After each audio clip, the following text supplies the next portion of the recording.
Texas Tech offense?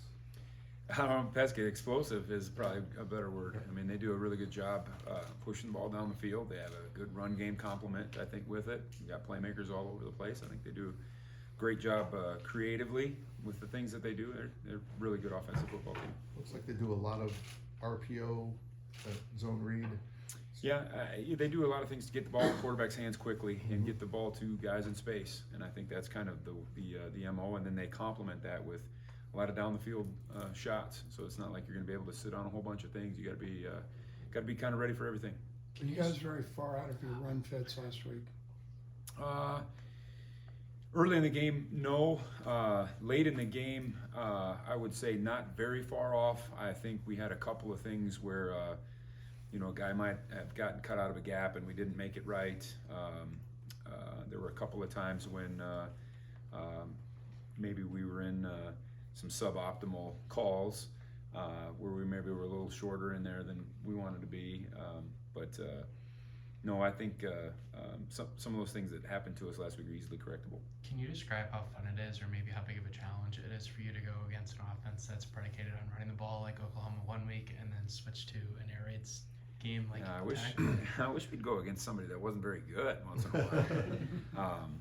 No, it's that's the Big 12. I mean, we knew that when we came here that this is Big 12, and I think that for a time there was a resurgence of defense in the Big 12, and I think there's still some very good defenses, but I think the offenses have struck back, so to speak. I mean, just the creativity that some of these teams have nowadays is incredible. And sometimes it's difficult with these new teams, and then it was the same case last week for us to really know what their identity was because they didn't have a lot of tape. And I think Texas Tech is similar to that. I know obviously the things that they did at Western Kentucky, but it's a new group of personnel that they have down at Texas Tech, and so it's a challenge to get these guys early in the year. Maybe more bucks than you wanted and 34 points, but how much solace can you take from how you guys performed on 3rd and 4th down? I think guys just played really hard. Yeah, I think that you're absolutely right. I think the big takeaway is we gave away some explosive plays that we haven't given away in just some one-on-one situations, which we knew that was going to be a challenge going in. That was the plan, is we were going to have some one-on-ones and we had to win, and there was a couple that we didn't.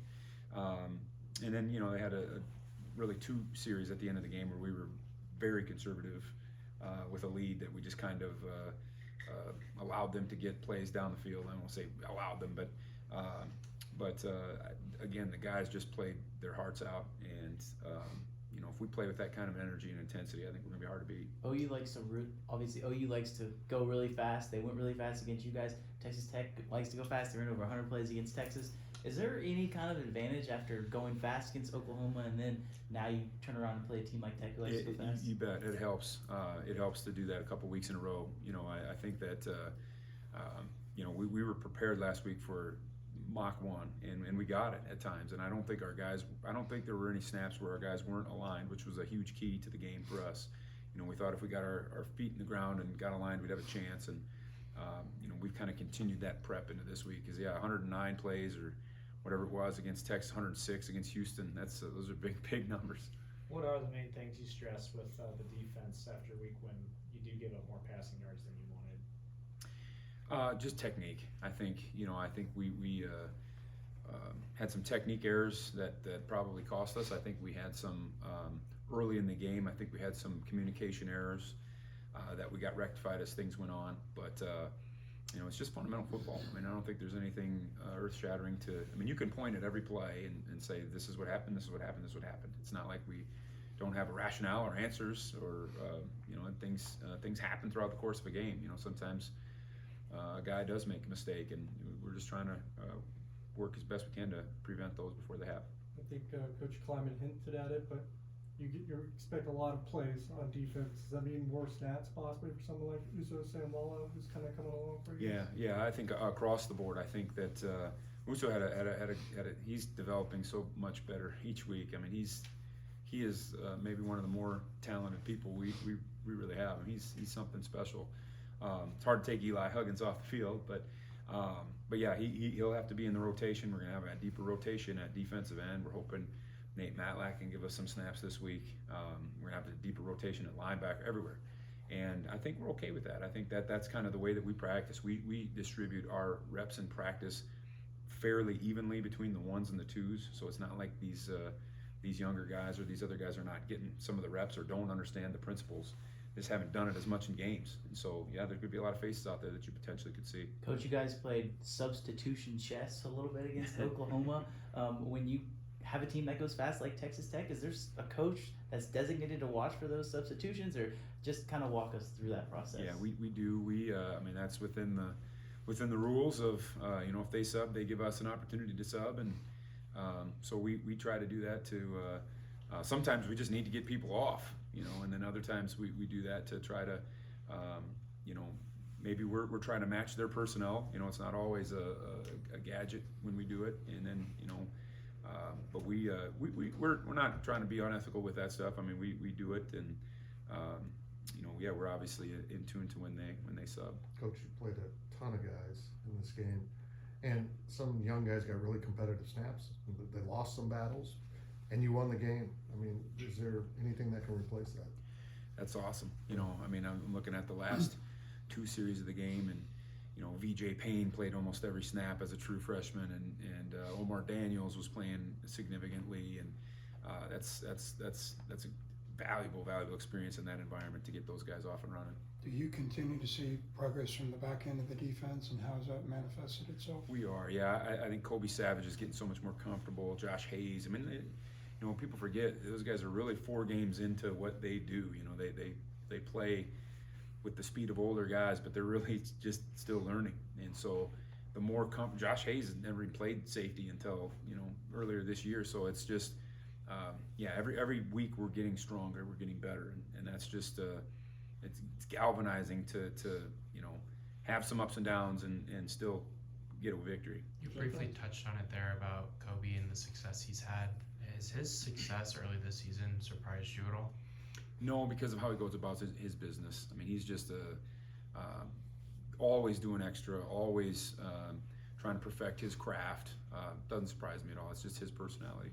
Can you go into how important communication is, especially when you're playing a team that plays as fast as Oklahoma, Texas Tech? Yeah, and that was probably the biggest thing. That was a loud environment in Oklahoma, even when we were on defense, which we probably didn't expect as much.